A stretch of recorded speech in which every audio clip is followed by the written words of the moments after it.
I'm Annie. And I'm Leah. And this is Lactation Business Coaching with Annie and Leah, where we talk about the smart way to create a compassionate and professional private practice.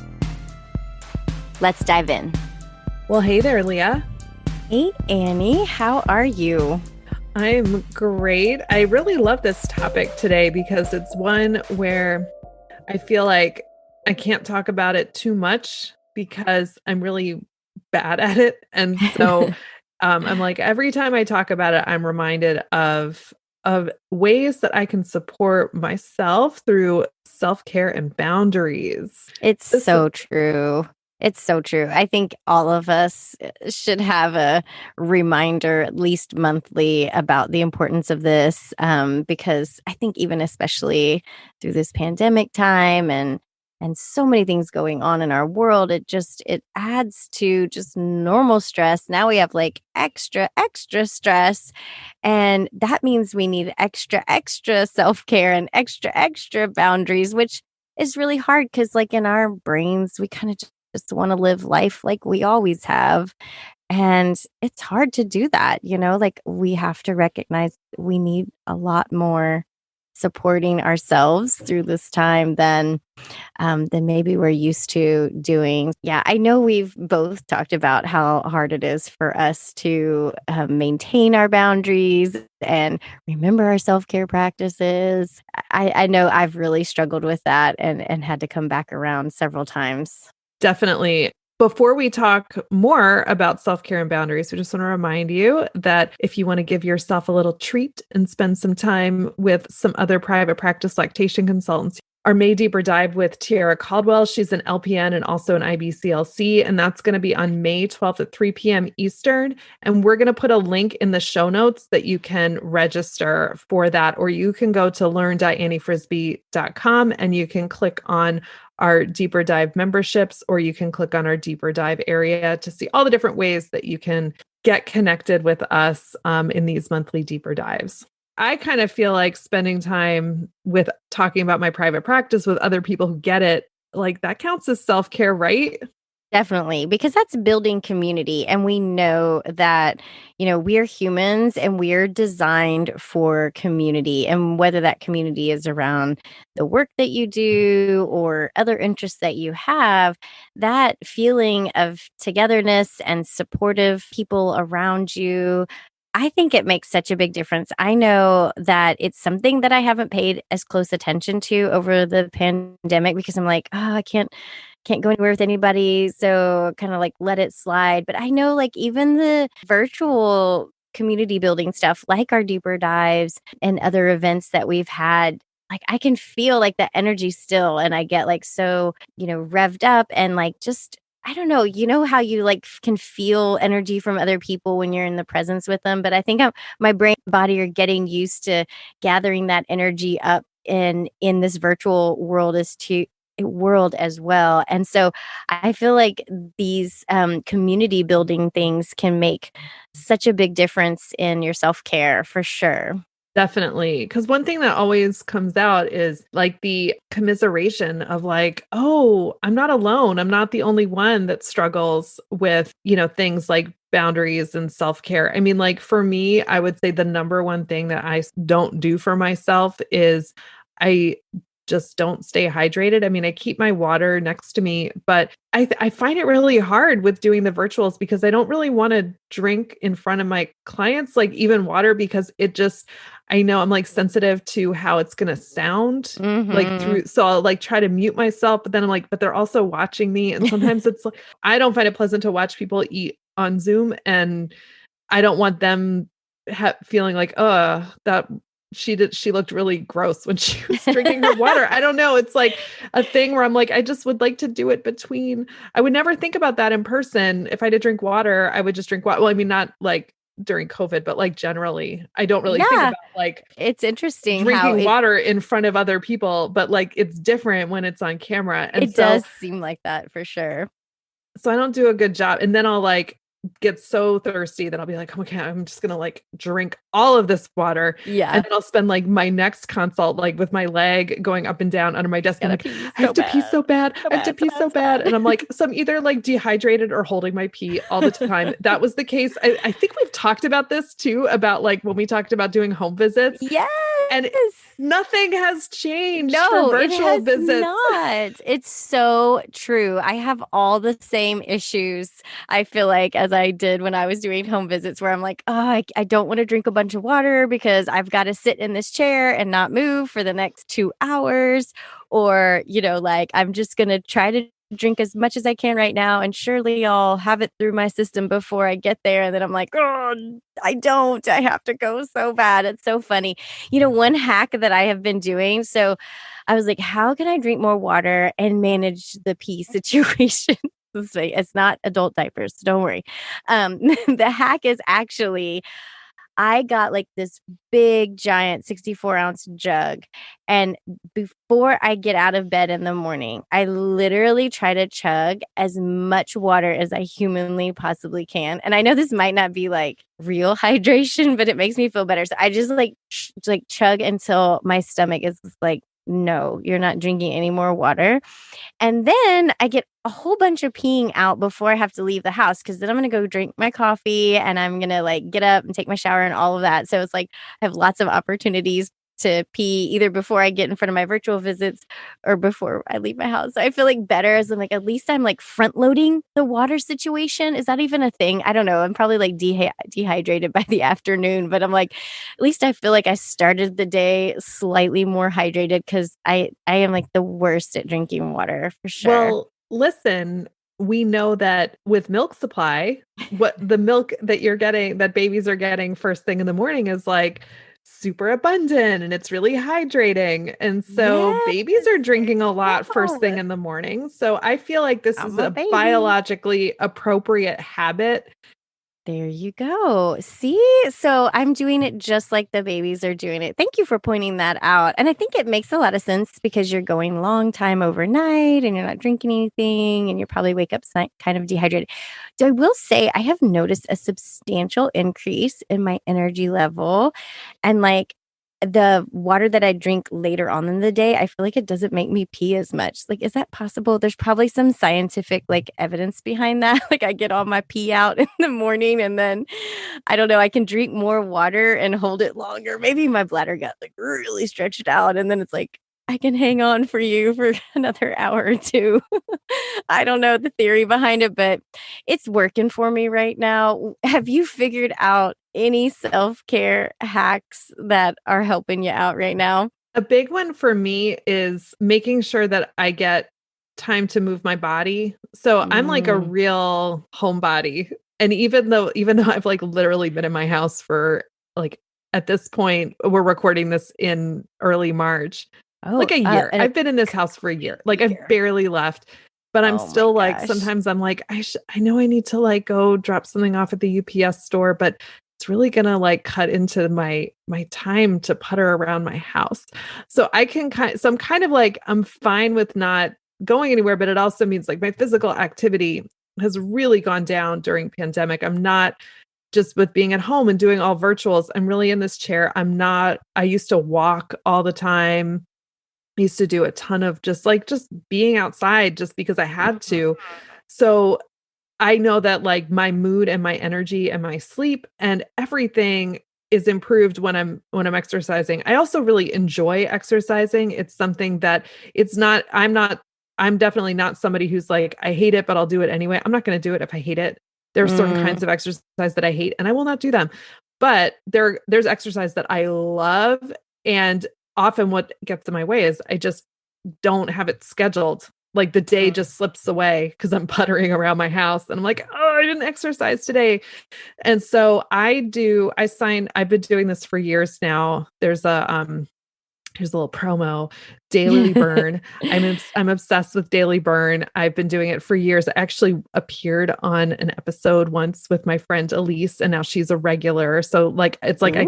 I'm like, oh, there's my friend Elise, because they film near our house. But they do a live work. It's not live right now, it's pre-recorded, but they like drop it. It used to be like full on live in Mhm. at 9 a.m. every day. The new workout comes out. And so I'm like, if I do it at 9 a.m., I have it all scheduled. So I'm like, I wake up, I drink my coffee, I make breakfast for the kids, I work out at 9, I take my shower, and then I feel like the rest of the day belongs to me.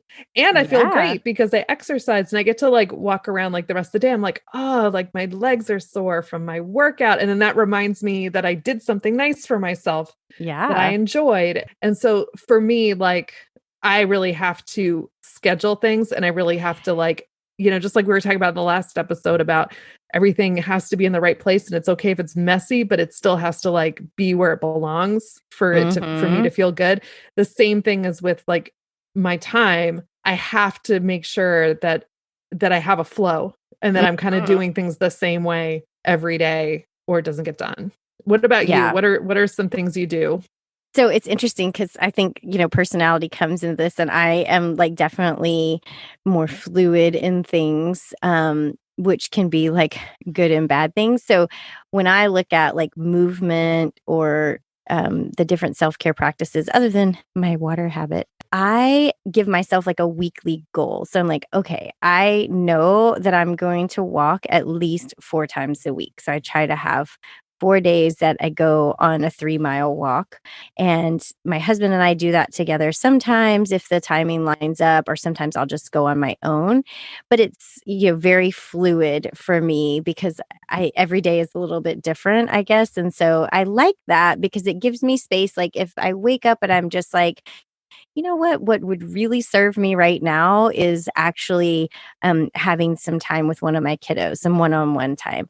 Or what would really serve me today is like if I actually go meditate, or if I just have some quiet time where I'm journaling, or I try to really focus on what would serve me for that day, on how I'm feeling. And I used to feel really bad about not having super strict practices, and I have tried so many different routines to have. Like I will wake up at I used to for a long time, you probably heard on this podcast pre-COVID, I would get up at 4:30 and go to this outdoor workout from 5 to 6, and then like come home and do all my morning stuff. I have a very strict routine.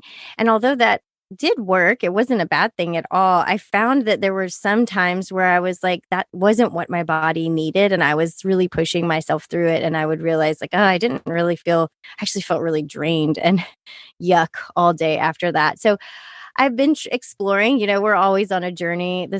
You might hear me in a podcast in 6 months and I'm doing something different, but this is Leah on a journey. Right now, I'm kind of in this space of like trying to listen to what I feel like my body or my mind is telling me I need that day, and then really trying to honor that. And what I've done as far as like boundaries around that, because I know you have really good boundaries around your workout, and I so commend you for that, because I know I've like been like, Annie, we need to meet at can you meet at 8 o'clock, which is 9 o'clock your time. No, nope, can't meet. Sorry, in a workout. I'm like, come on, that's the only time I have. Nope, can't do it. I'm like, okay, I honor your boundary. I appreciate it though, because it's so hard because you can get pulled. You're like, oh well, that person really needs to talk to me, so I'll just skip it this one day, and then oh man, this other day something else happens, and then before you know it, you're like, I haven't worked out in 2 weeks. But what has really helped me around boundaries is building in what I think about as like white space, like kind of some blank spaces in my day so that I can do these things that I know my body or my mind are asking for, to honor that time. So it is time that I'm blocking out, but what I'm going to do with that time is a little bit fluid based on what I'm feeling like I'm needing that day. And that's, for the last little bit that I've been working through that, it's been working really nicely for me to not have the rigidity of it, but of this little fluid. So I do have kind of a running list of things that I know fuel me. And then I'm trying to hold that boundary of like, I'm having more white space in my day that I could grab one of the kiddos and we could take the dogs for a walk, or I could go in my room and just kind of try to chill out for a little bit. You know, just like whatever, or like, watch an episode of a favorite show. So that's helped me a lot with the boundaries. Boundaries are hard for me though, because I feel like there's always somebody that needs me. What are some of your best boundary hacks? Like, I feel like you're better at boundaries than me, although I think you'd probably say that you might not be. But do you have any wisdom you want to share when it comes to boundaries? Because they really are a big part of self-care, because I don't feel like you can have self-care without some good boundaries. What are your thoughts? Yeah, I mean, and I would say like I have good thoughts about boundaries, but I also this winter especially was really challenging for me because I was putting all the pieces together for the course, the Lactation Private Practice Essential course, and it was recording with getting I think it ended up being total like 27 different Oh instructors, my and it was gosh. pre-recorded. It was like 40 pre-recorded hours and then all these lives to coordinate. And that really was a time where I was like, I can't have boundaries. And I do try to keep to like evening is for my family. I don't work at night. Like once dinner is over, like I don't work anymore. But there were times when I did have to stay up late working or I had to record with people in the evening. Mm-hmm. When and I was having to do stuff on the weekends. And so I do try to like I have a tendency to think like, oh, okay, so now I have to like make that up like somehow. But I'm also like, no, you know what? It's okay to just be like, that's how it was that time. I don't owe myself extra self-care now. But I do owe it to myself to say, I don't stay in that energy. And so paying attention to also to like you're saying, like how I'm feeling and what something that has been really helpful, like as I've really examined this is to say, there are going to be times where I'm going to be in idea mode. There's going to be times when I'm going to be in implement mode. And then there's also times when I'm going to be in like wrapping things up and then sitting in the quiet Mm-hmm. until I start the new thing. And so I've been really looking at when I feel quiet to be quiet because Mm-hmm. it's not wrong. I don't need to be like moving all the time. And that's been really Yeah. helpful. And it turned out like this winter break, we had a week off with the kids had a week off of school. So I took the week off from clients and I took the week off from a lot of other things. And then when the work week started again, I actually was like, well, I'll see clients again, but then I'm going to kind of stay in time off mode. And I ended Mm-hmm. up taking I didn't like take a second week off, but I pushed all of the projects that I was thinking about. I'm like, yeah, they can wait another week because Mm-hmm. my energy was still in the wind down mode. Yeah. And then knowing that the energy is going to come back. Yeah. And totally that kind of mindset of cyclical energy, and like and that everything, all of our life kind of goes through that cyclical phases. I think that's really wise, because nobody can be in push mode 24/7, and you will burn out. It's just like a guarantee. It might take you years, especially if you're super motivated, but it'll get to you. And I feel like it's really helpful. One of the things in my old age that I wish I could tell my like 30 something self, because I was so like constantly motivated and energetic. But I think a lot of times I would quiet that voice that was saying, like, hey, here's an opportunity to slow down for a second. And my like excited entrepreneur self is like, go, go, go, push for more. You never have to stop. You have all the energy. And now my 40 something self is like, where did all the energy go? Um, but I do recognize like our bodies and our minds are telling us that, like now I can look back and see like, oh, there was definitely some times where I could have recognized that my body was asking, or my mind was asking for a little bit of wind down, and maybe I could honor myself in that and really create some boundaries around that and really ask for help to facilitate that, because sometimes we need to let the people around us know like, hey, I'm trying to wind down a little bit. This is going to be a quieter time for me. Whether that be people that live in your home with you, or if that's, somebody that works with you or an admin, it's helpful to share that, because I think it helps other people recognize, like, no, you're not just being a lazy couch potato, and no, you're not like forever gonna lay around and do nothing. It's just a period of this break that your brain and your body need. And I feel like that's really poignant that you said that, because it's like such a good reminder that we all are going to need that at times, and it's okay. And it doesn't mean that you've lost all momentum and all those projects and ideas you have are just going to go to waste. It's like you're just pushing them down the road a little bit, because you'll be able to execute them so much better when your energy and your mindset is in the right place. So thank you for sharing that, Totally. Annie. I also think like something you said too that is really important is about the like how much other people are part of our self-care. And sometimes like I don't love the term self-care because it's like it's up to me to take care of myself. And I really like, and when I talk to families, like the parents, I don't like telling these new parents that they have to do self-care. Like what I want to say is like, Yeah. who's taking care of you? And we did some deeper dives on this topic. And one of them was with Jabina Coleman, who's a therapist and a lactation consultant. And her concept is, everybody wants to hold the baby, but who's holding the mother? And she's really focused on doing work in that area to say, why do we keep asking people to take care of themselves when we really should be building communities and relationships where people are taking care of each other? And we've got others in our vault too. Kristen Cavuto has been in the deeper dives, and she's also a therapist who talks about this. But really like thinking about that support network and saying it's okay to ask them to help you. It's okay to say, I need you right now. I need you to hold me up. By asking, like people feel good when you ask them to help them. The people that love you are going to be like, yes, of course. And they're going to ask you. And of course you would say yes. And so, when you're in, you have your family or your relationships with the people that you can really count on, everybody's going to be in a different place at a different time. And so you can really hold each other up. That's something that I really, if you're feeling like you're in a place where you don't have people who are lifting you up and holding you up, that's more important to kind of evaluate and look for than any kind of hack around creating boundaries or self-care. We really do need other people, and other people want to be there for you.